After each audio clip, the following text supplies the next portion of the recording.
बिल्कुल, और हमारे साथ इस वक्त देवेंद्र पाराशर जुड़ गए हैं एनडीएमसी कन्वेंशन सेंटर से। देवेंद्र, एक तरफ रोड शो को लेकर भव्य तैयारी है, लोगों का जुटना शुरू हो गया है, तो वहीं एनडीएमसी में आज जो मंथन होगा वो कितना अहम होगा 2024 के लिए?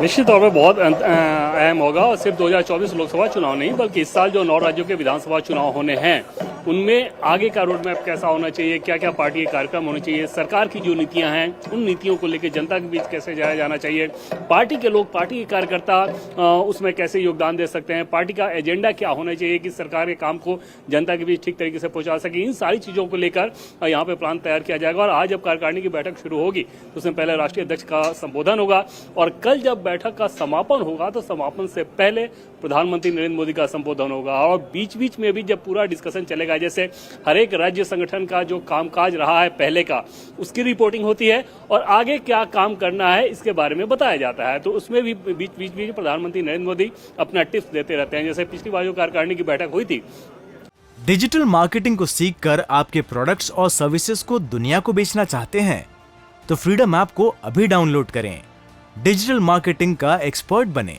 उसमें पीएम मोदी ने ये पूछा था कि जैसे केंद्र सरकार की योजनाएं चल रही हैं, फॉर एग्जांपल मिडिल क्लास के लिए, तो उनमें से कितने पदाधिकारी ऐसे हैं जो केंद्र सरकार की उन योजनाओं के बारे में जानते हैं।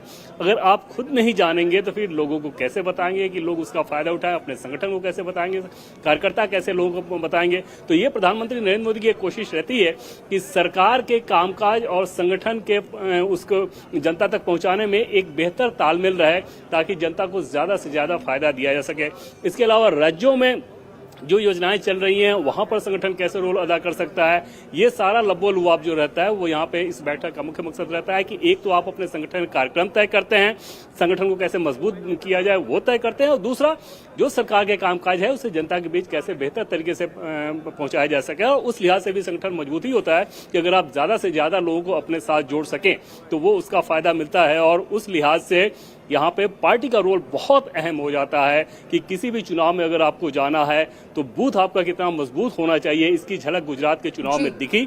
और अब प्रधानमंत्री नरेंद्र मोदी उसी मंत्र को पूरे संगठन को कह रहे हैं कि इस मंत्र को अपनाया जाए।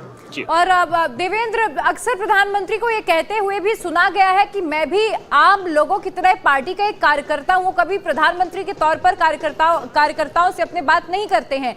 ये प्रधानमंत्री में अक्सर देखने के लिए मिलता है। लेकिन आज जो मीटिंग होगी, जैसे कि अभी आपने जिक्र किया कि 9 राज्यों में विधानसभा के चुनाव और फिर आगे 2024 में लोकसभा चुनाव है, तो माना जाए कि आज ये जो रोड शो हो रहा है एक तरह से शक्ति प्रदर्शन और इन चुनावों को शंखनाद आज किया जा रहा है। और नहीं, ऐसा आकलन करना इस लिहाज से ठीक नहीं होगा कि एक प्रॉपर रोड शो जिसे कहते हैं पार्टी का, ये वैसा नहीं है। ये सिर्फ क्योंकि इस बैठक में प्रधानमंत्री नरेंद्र मोदी आ रहे हैं गुजरात में विक्ट्री के बाद, तो बमुश्किल 500 मीटर का ये कार्यक्रम है जिसमें दिल्ली बीजेपी के अलग अलग जिलों के जो कार्यकर्ता हैं उनके लिए बॉक्सेस भी बनाए गए हैं, वो वहाँ पे मौजूद रहेंगे। ये अनुमान लगाया जा रहा है कि संभव है कि प्रधानमंत्री नरेंद्र मोदी, क्योंकि दूरी बहुत छोटी है, तो वहाँ से वो पैदल ही इस 500 मीटर की दूरी को तय करें। लेकिन ये अभी अनुमान है, आधिकारिक तौर पर इस बारे में कुछ नहीं बताया गया है। लेकिन कुल मिलाकर एक स्वागत से ज्यादा इसको बहुत बड़े रोड शो के तौर पे आकलन करना ठीक नहीं रहेगा, खासतौर पर तब जब आपको ध्यान हो कि पिछली बार गुजरात के चुनाव के दरमियान आपने देखा कि प्रधानमंत्री नरेंद्र मोदी ने किस प्रकार से 50 किलोमीटर का रोड शो किया था। तो जब वो रोड शो करते हैं प्रॉपर, इसमें पार्टी के लोग जब लगते हैं तो फिर उसको बहुत बड़े पैमाने पर किया जाता है। इसमें क्योंकि गुजरात विजय के बाद प्रधानमंत्री नरेंद्र मोदी यहाँ पे आ रहे हैं, राष्ट्रीय कार्यकारिणी की पहली बैठक हो रही है गुजरात विक्ट्री के बाद, तो उस लिहाज से दिल्ली के कार्यकर्ताओं का भी ये स्वाभाविक से उनकी एक प्रवृत्ति हो सकती थी कि वो प्रधानमंत्री नरेंद्र मोदी का स्वागत करना चाहते थे, और उस लिहाज से दिल्ली बीजेपी ने इस कार्यक्रम को आयोजित किया है। और 3 बजे का इंतजार है जब इस शक्ति प्रदर्शन में प्रधानमंत्री नरेंद्र मोदी शामिल होंगे। डिजिटल मार्केटिंग को सीखकर आपके प्रोडक्ट्स और सर्विसेज को दुनिया को बेचना चाहते हैं तो फ्रीडम ऐप को अभी डाउनलोड करें, डिजिटल मार्केटिंग का एक्सपर्ट बने। और साथ ही तस्वीरें लगातार हम दिखा रहे हैं कि किस तरह से रोड के दोनों तरफ ही बैरिकेड्स लगा दिए गए हैं, भगवा रंग से उन्हें रंग दिया गया है, फूलों की माला नजर आ रही है। और इन बैरिकेड्स के दोनों तरफ वो आम लोग होंगे जो प्रधानमंत्री का इंतजार करने के लिए, उनसे मुलाकात करने के लिए, दीदार करने के लिए पहुंचे होंगे। हालांकि रोड शो इसे नहीं कहा जा रहा है। वहीं पीएम मोदी के इस पूरे कार्यक्रम को लेकर, इस शक्ति प्रदर्शन और इस रोड शो को लेकर कांग्रेस ने हमला बोला है। कांग्रेस नेता जयराम रमेश ने ट्वीट कर कहा कि राहुल की भारत जोड़ो यात्रा से घबराकर बीजेपी मोदी का रोड शो करा रही है। ये भारत जोड़ो यात्रा का असर है उन पर।